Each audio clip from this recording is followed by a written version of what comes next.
is a simply extraordinary turnout on an extraordinary day of activity for Palestine and against the crimes that are being committed. I had no idea that so many people would come. Indeed, when I turned into Queen's Road or Way and found an Irish Heritage Centre and found it entirely locked up and barricaded, I thought no one was coming at all. And then I drove 5 minutes and found this simply wonderful Irish Centre, and my first duty is to thank from the bottom of my heart the management of this Irish Cultural Centre, which stepped in at the very last minute and offered us these facilities, and what wondrous facilities they are. So big hand.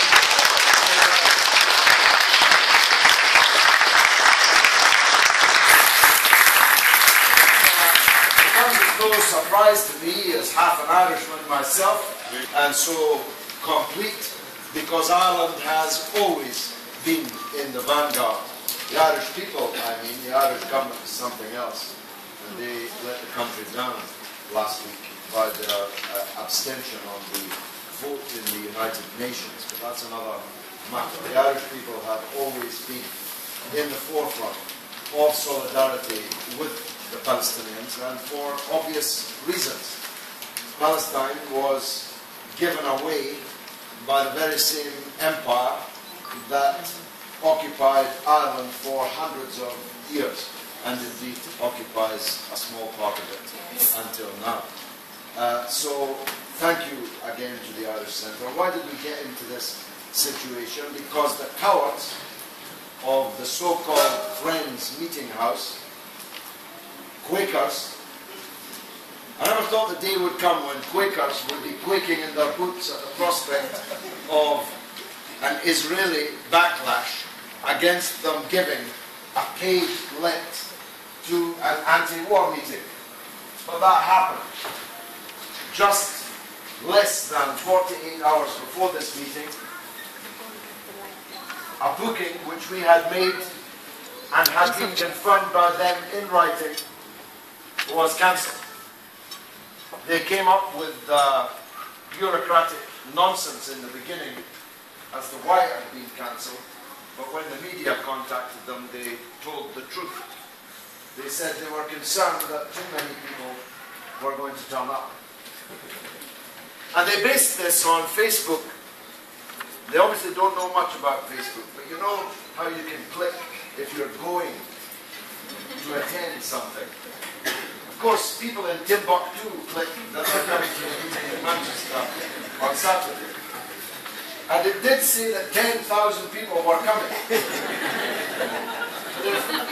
If the Quakers had known anything about Facebook, they would have known that that wasn't likely to happen. In any case, they could have turned away every single person that made the hall over capacity.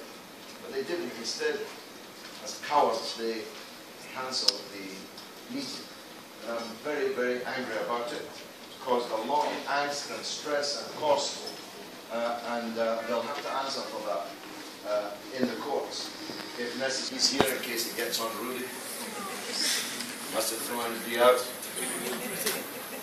He's another Glasgow man, she would know about these things. But all are welcome. Indeed, Stop the War are distributing leaflets and putting up posters here this evening. Ron is their organizer, and he will contribute later about Stop the War events that are coming up around these issues. So all are welcome. I will have to say one or two unkind words about some other politicians. I wouldn't be me if I didn't. But I mean by that no barrier to supporters of other parties being involved in this campaign. Let me start at the beginning. For me, I joined this struggle around the issue of Palestine in the midsummer of 1975. I know I'm older than I look. In 1975, I joined this campaign and you could have fitted every supporter of the PLO in the whole of Britain in this room and had room for many elephants at the back. It was a very, very small campaign that I joined in 1975. Now we are literally millions. And we are millions because of two things. First of all, the sheer scale of the suffering of the Palestinian people has finally broken out in the era of social media, has finally broken out to a mass audience and in every corner of the world. And secondly, we have become millions because people in this country and others, it's a paradox, one of many, have never been better informed than they are today. By which I mean this: if you stopped 10 people in any street in the whole of Britain and asked them about this, you would find people in every cohort of 10 who knew the truth, who knew the facts, at least in rudiment, on this question. And that's why I'm appearing amongst you tonight, not despondent at all. And I want you not to be despondent. The Palestinians are not despondent. Indeed, the Palestinians are celebrating a victory. What do they mean by a victory? As long as the Palestinians continue to exist and resist, that's a victory. And that's it.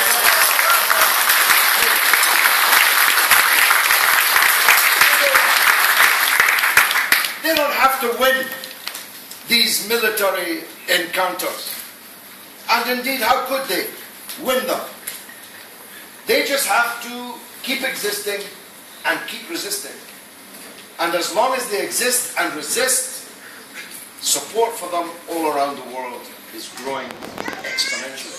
And the balance of power, therefore, in the world is changing very, very significantly. And as one put it to me on the telephone from Gaza just this morning, they killed 1,000 of us, but more than 1,000, by the grace of God, more than 1,000 Palestinians were born in the same 2 weeks that they killed 1,000 of us.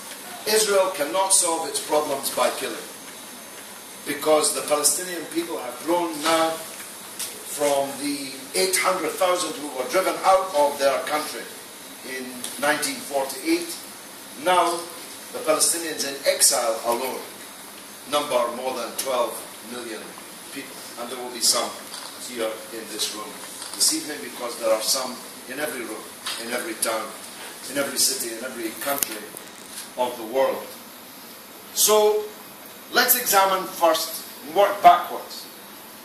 As some of you have been very kind about a speech I gave in Parliament, which has just suddenly reappeared on YouTube, saying we are responsible for this tragedy. A young man very kindly downstairs congratulated me on it, thinking it had just been made. But in fact it was made 5 years ago, during the caste-led assault on Gaza.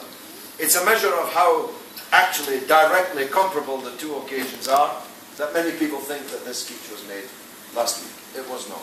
But everything I said 5 years ago, I could well have said last week. Right down to the fact that we're busy lecturing Russia, as we were 5 years ago. We're busy lecturing Russia today at the same time as exculpating Israel for its crimes at the same time. Let's examine some salient facts. And by the way, shout out, put your hand up, shout out if there's a specific question you want to ask me before we get to the end, because I like dealing with things in that way. The first point to mention is that the proximate cause, they said, of this murderous bombardment in Gaza was the kidnapping and murder of 3 illegal settler children in the West Bank near Hebron. These children were kidnapped and were cruelly murdered. No one can justify the murder of 3 unarmed 16-year-old boys. Israel said that Hamas had done it, and therefore they were going to bombard Gaza. Now just think of a comparison here. Imagine if someone from Manchester murdered someone from Liverpool, perhaps given the hatred between the two crowds, that's not a good metaphor. Let me change it to Bradford. Someone from Manchester had murdered 3 youth from Bradford. The idea that you would then launch a murderous bombardment of Middlesbrough,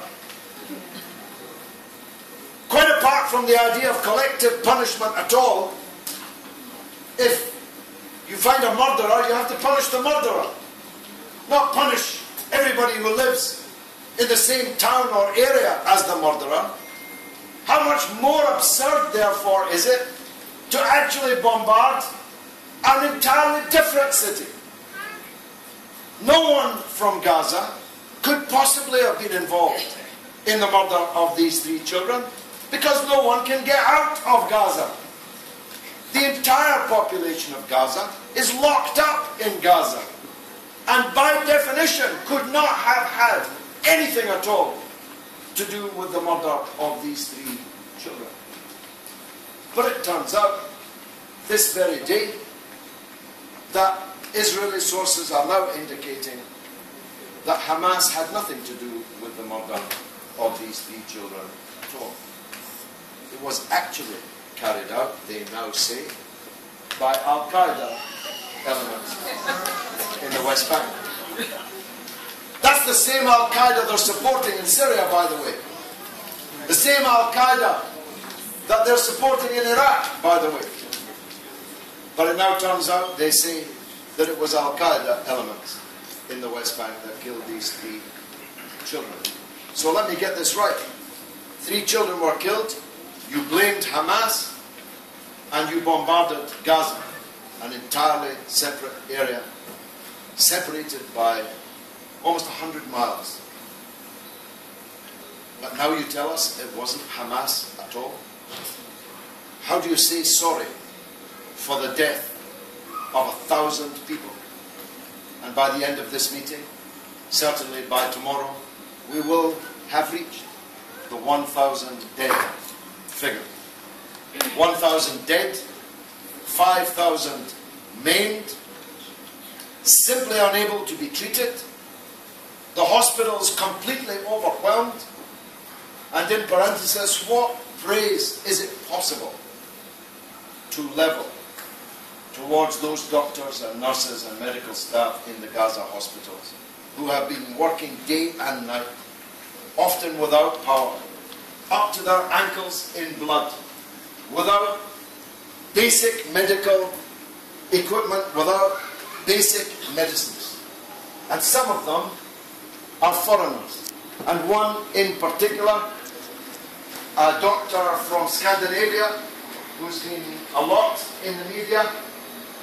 I've launched a campaign to nominate him for the Nobel Peace Prize.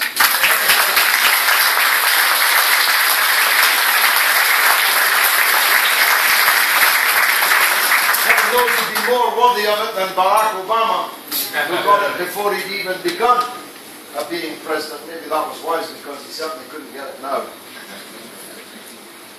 These doctors have had to deal with a tidal wave of grief. And some people criticize, I saw one of the Liberal commentators doing so in The Guardian this week, they criticize putting out pictures of these dead children on social media. I utterly reject that criticism. If people don't want to be confronted with the babies torn apart in Gaza, they should do something about the fact that the children are being torn apart.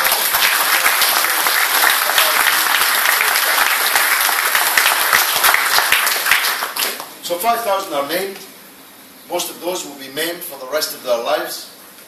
There's very little in the way of rehabilitation possibilities for severely injured people.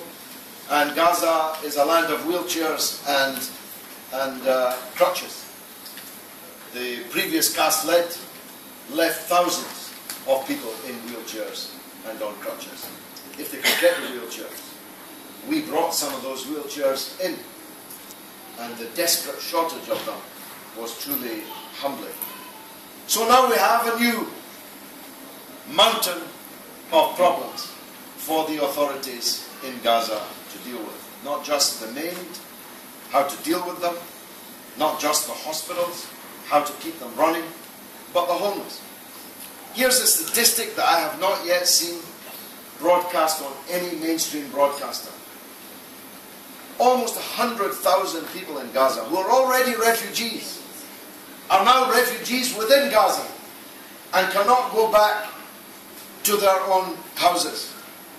Indeed, Israel has told them not to go back, even during this 12-hour ceasefire.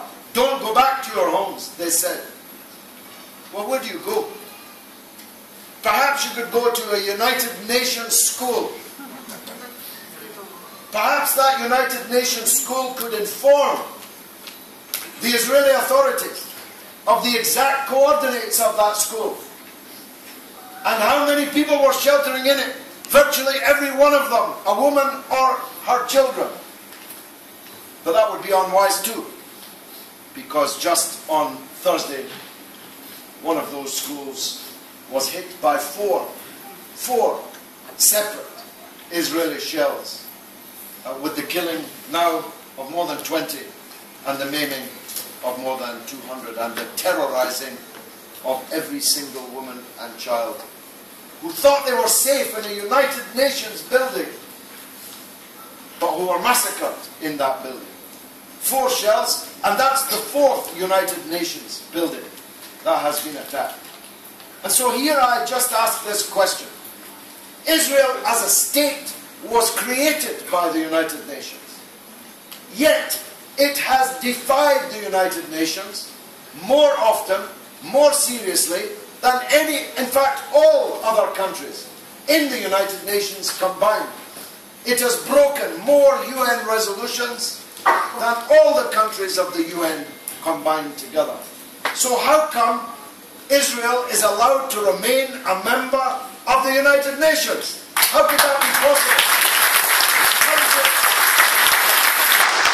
How is it possible that a member state can defy over decades hundreds of demands of the United Nations and bomb and kill people in United Nations schools and clinics and still turn up and be given a seat and a red carpet and a flag and a platform at the United... What do you need to do to get put out of the United Nations? What would you actually need to do?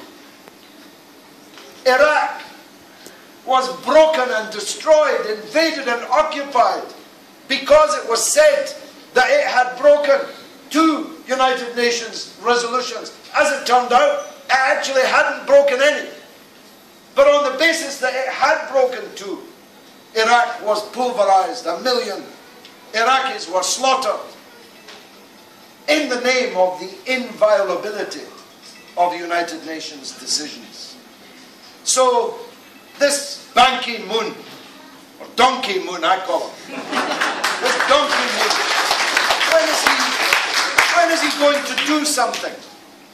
If not for the Palestinians, then for the United Nations staff that were killed and maimed in these 4 attacks on United Nations headquarters. So 100,000 people are homeless, 5,000 people have been maimed, 1,000 people have been killed, most of them have been women and children.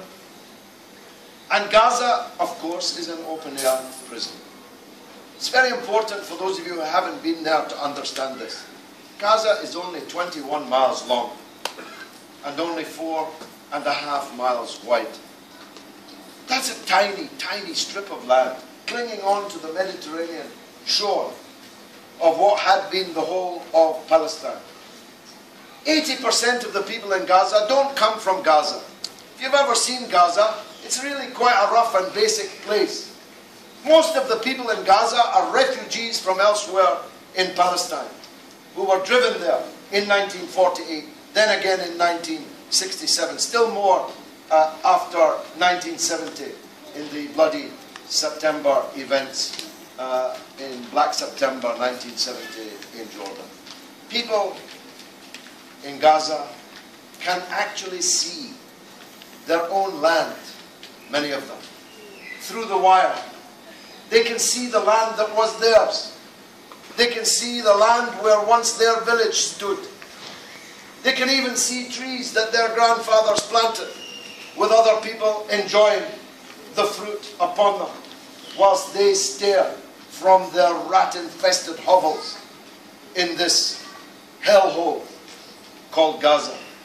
And when I describe it as such, I don't mean in any way to demean the people who live there, who turn their children out pristine and clean every morning to go to these United Nations schools, those that have survived.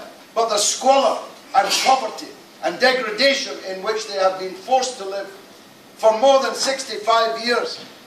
As Cherie Blair herself said 10 years ago, the wonder is not that there are suicide bombers, the wonder is that there are not more suicide bombers.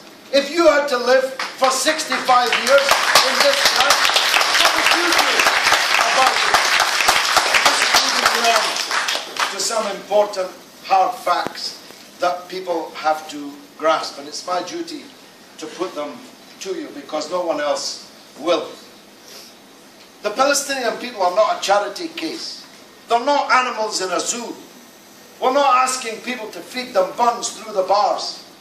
We're not asking people to feel sorry for them. They are a people with a right to exist and with a right to resist. So the next time you're told or asked, why are the Palestinians fighting Israel? Tell them because Israel wiped their country off the map and scattered their people to the four corners of the earth. The Palestinian people have exactly the same legal to go on occupying Palestine and its people without the Palestinians fighting them back. So we reject that. The Palestinians have every right to fight. They have a duty to fight, and we have to support them in their fight. Otherwise we're saying that they should be allowed untroubled to take what they have taken and to continue forever to hold it. And I don't think that many takers for that exist in this room, but I can promise you there are virtually no Palestinians who are ready to accept that proposition. So this murderous onslaught is just the latest paroxysm of violence. And we have been through many of those, and many of you have been too. Ron and I met in Beirut in 1977 in a Palestinian refugee camp called Shatila. Sabra and Shatila, just 5 years later, in 1982, became the scene of an horrific massacre of almost 5,000 Palestinian refugees. Almost all of them, again, women and children, because the fighters had been tricked into leaving Beirut. The American plenipotentiary, Philip Habib, signed a document that the international community would protect their families if they agreed to go, and no sooner had the ships sailed out of the harbour in Beirut than Sharon, may God burn him in the hellfires for eternity, Sharon directed the massacre of the refugees in Sabra and Shatila. We were also in Jenin in the early part of the last decade, I think 2002, when the Jenin refugee camp in the West Bank had been set upon and razed to the ground and hundreds of people slaughtered. In fact, we were there, the dead were unburied in the camp. The camp of Jenin is quite an interesting one too, because the people in Jenin camp can actually see the city of Haifa from their rooftop. a beautiful silvery city by the sea, Haifa. The name itself, beautiful. Many people call their girls Haifa. The people in the camp in Jenin, which is 1 square kilometer, in which 14,000 families live, literally on top of each other, in jerry-built hovels.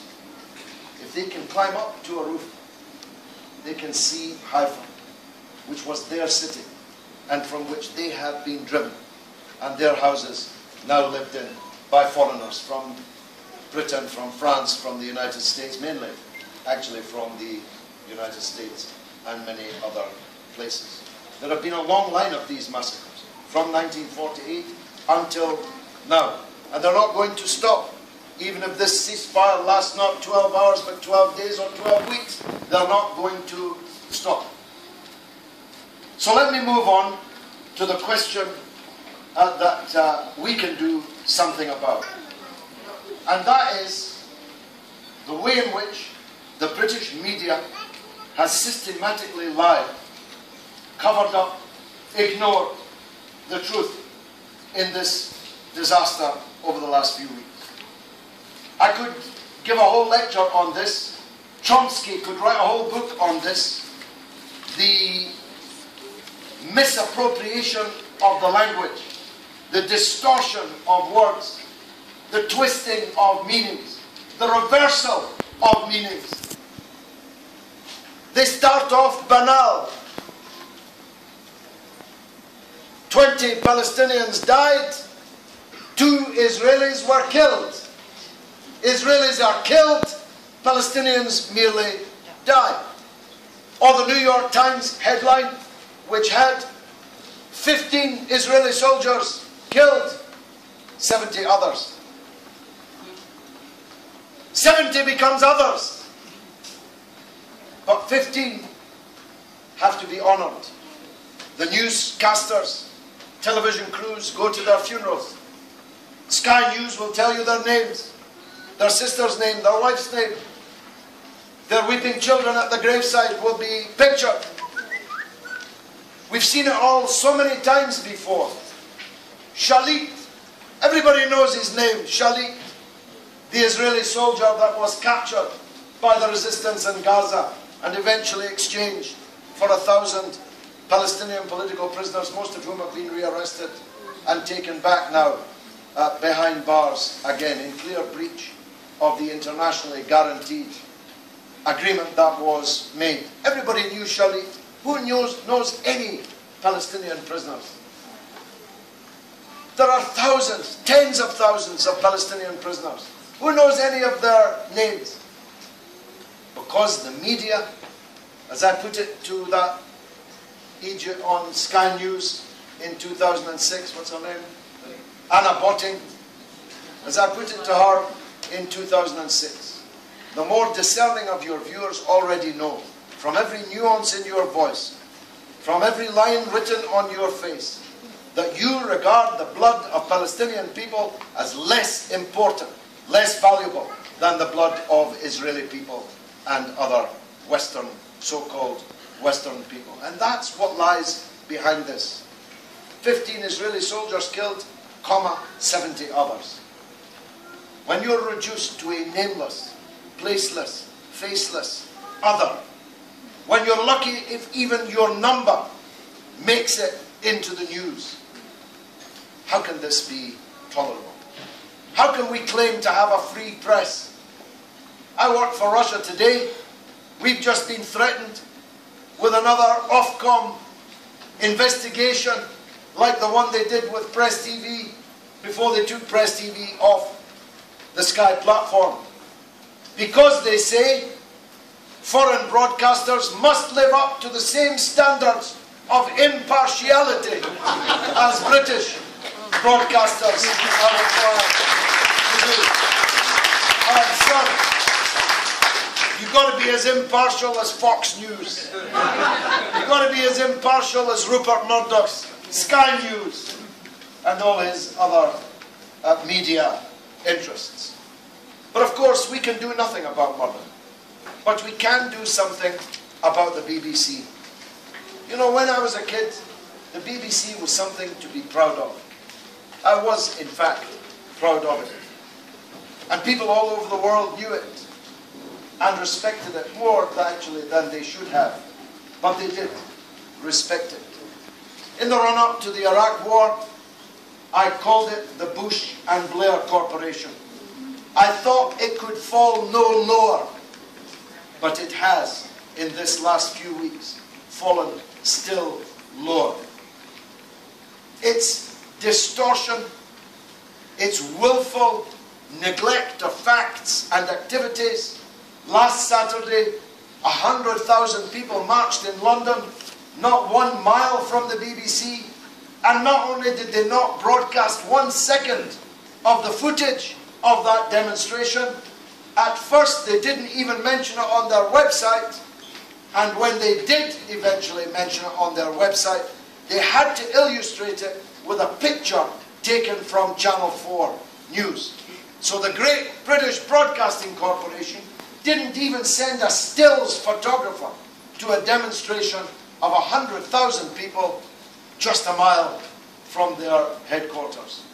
So I put it this way: I am not prepared to pay money to the BBC so that they can systematically lie to the British people.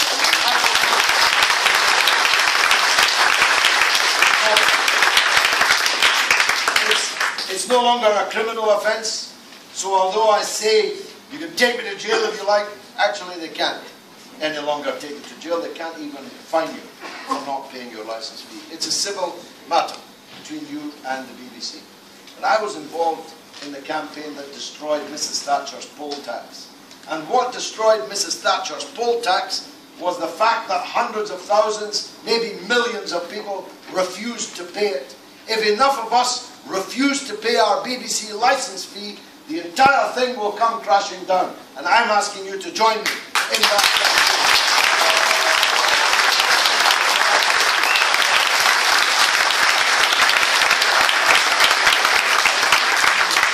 Or they can negotiate with us. They can say, come and tell us what your complaints are. They could address our grievances. But as long as they continue to be a big lie machine, I, for one, am not going to pay for it. And I hope you'll join me in that. Now, the second thing that we can do something about must, I'm afraid, bring me to some party politics. The vast majority of members of Parliament are supporting Israel in this conflict. Why? I honestly don't understand why, and I've been in politics a very long time. I would have thought the time was right for politicians, for a political party, to stand up and be clear and tell the truth about Palestine. It's certainly working for us. You've all come to our meeting. People are joining Respect at a record rate. If you want to do that, go to the website, respectparty.org. I think there's also leaflets around here. It's working for us. Why can't they see it would work for them? Why are all these politicians so terrified of the Zionist lobby? Well, the answer is they're more afraid of them than they are of you. And that's what's got to change. You see, if they think you're going to support them anyway, whatever they do, whatever they don't do, whatever they say, whatever they don't say, you've got no choice. You have to vote for them. As long as they feel that way, why should they do any different? Why should they upset the Zionists if you're going to vote for them anyway? Better to take your vote and not upset the Zionists. Think about it. It's obvious. You have to make them as afraid of you as they self-evidently are afraid of the Zionist lobby. Now here I want to make something very clear. When I say Zionist lobby, I do not, repeat, do not mean Jews. There are huge numbers of Jews on our demonstrations. Some of them are rabbis. Some of them are marching at the front on a Saturday, having walked all the way from North London because their religion doesn't allow them to take any form of automated transport. We even had on our first demonstration 2 weeks ago, you may have seen the picture. A rabbi climbed up on top of a London bus and stood there with his placard.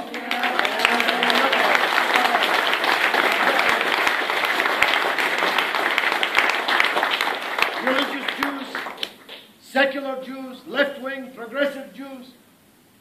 We have actually, as a proportion,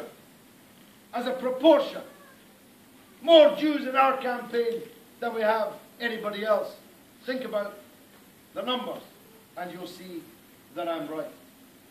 So I'm not talking about Jews. We have no quarrel with Jews. Absolutely none. And if I see anybody employing fascist or Hitlerist or anti-Semitic arguments or pictures, I strike them, block them, ban them, and shun them. And you should do the same. Our conflict is not with Jews. In fact, our claim is that Zionism is destroying all that was great about the Jewish people. It has led the Jewish people down a blind alley which has led them to this. And where is this? This is not the Holocaust, and people should not compare it to the Holocaust.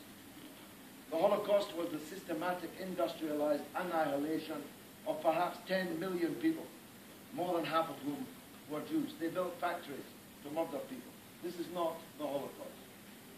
But the Israelis are behaving like Nazis. Collective punishments are a Nazi tactic. When the partisans in occupied Europe struck against the Nazi occupying force, the Nazis lined up entirely innocent people and shot them dead, killed them, executed them in a collective punishment. If you have partisans in this town, then we're going to kill you until you expose who they are. This was denounced all over the world as heinous, Hitlerite, collective punishment. Yet somehow we're told by the media and the politicians here in the West that it's acceptable when it's happening in Gaza.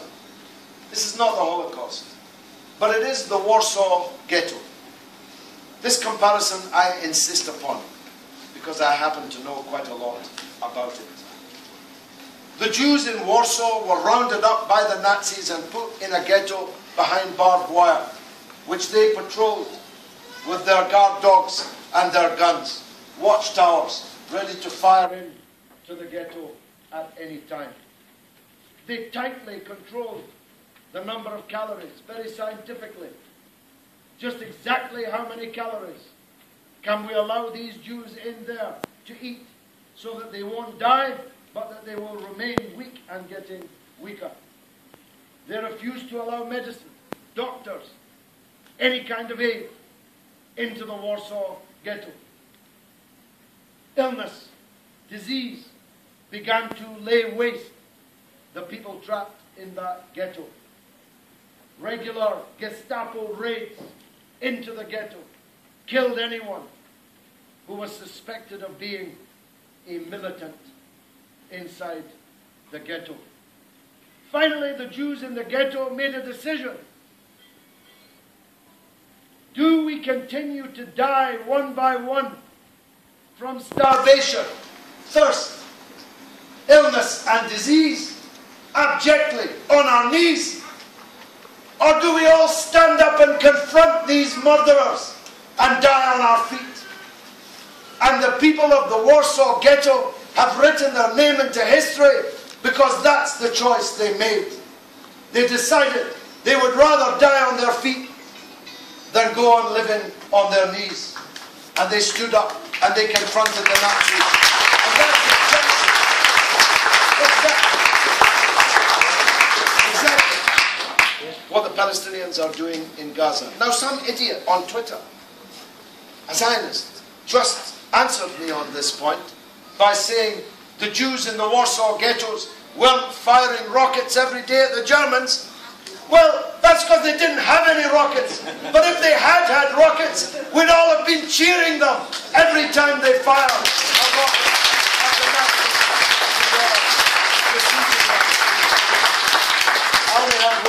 point to make before I ask you to contribute. Ron, being a Scotsman, makes the point that the hospitality was wonderful, but the room is not free. It is £200 for the room. So as you go out, there will be buckets. Please, with a crowd like this, we really ought to be able to cover the cost of the room and maybe a little bit more. Last point I want to make is this, and it's to the Muslims in the audience. Not because Palestine is a Muslim issue. Not all Palestinians are Muslims in any case. Many Palestinians are Christians. A guy called Jesus was a Palestinian, of course. Not because non-Muslims have no responsibilities in this matter. As a matter of fact, every British person has a responsibility in this matter, as we were the authors of this disaster in the first place, and our country is continuing to assist in keeping the disaster going. No, not for any of those reasons. Just because this is Ramadan. I think last night or tonight, Laylat al-Qadr, the most important night in Ramadan, a night when Muslims believe that their prayers and requests are many times more powerful and important. I want to make this point to the Muslims in the audience.